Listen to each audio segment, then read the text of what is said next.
Another really good exercise that will help you to get your swing planes right is if you can find a doorway or the corner of a house.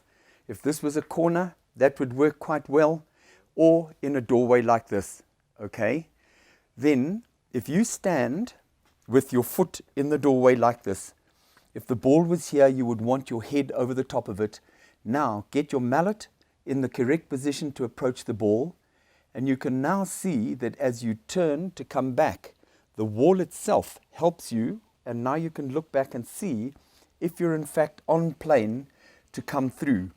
What I don't want you to do is to look back to check your mallet as you take it back, because that causes an over-rotation of your body as you take the mallet back, which is not what you want to do on the horse, and would also make that whole swing plane not work for you.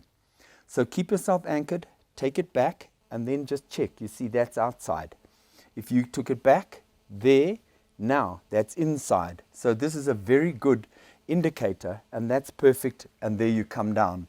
So that is what you would try and do if your swing plane is such that it comes back inside, and that's your problem. Because as you come back wrong here, that corner will hook you all the time.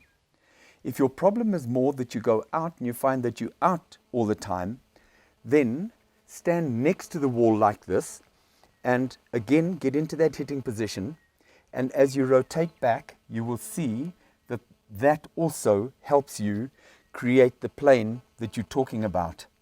So the big thing for me is that you've got to be really careful that you understand that when you rotate backwards, it's as if this part of your body was frozen in a block of ice.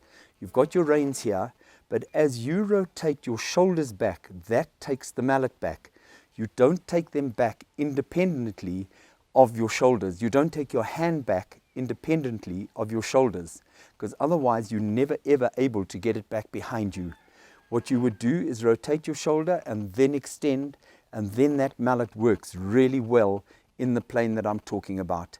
So rotate shoulder, extend, and swing.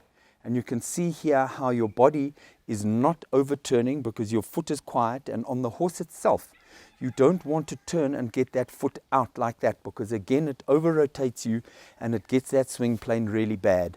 The lower half of you stays very quiet. You rotate there. There's the coil of the hips. The coil goes from left hip to shoulder, and in the downswing, that shoulder pulling forward is what pulls the mallet down. So there's the start of the swing, and you can see how everything then works on plane.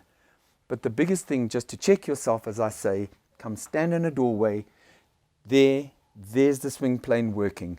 And come stand next to a wall. And here again, if you try and turn your hand only, you will see that it hits the wall. So it encourages you to make the shoulder turn, to take the mallet back and then extend and swing.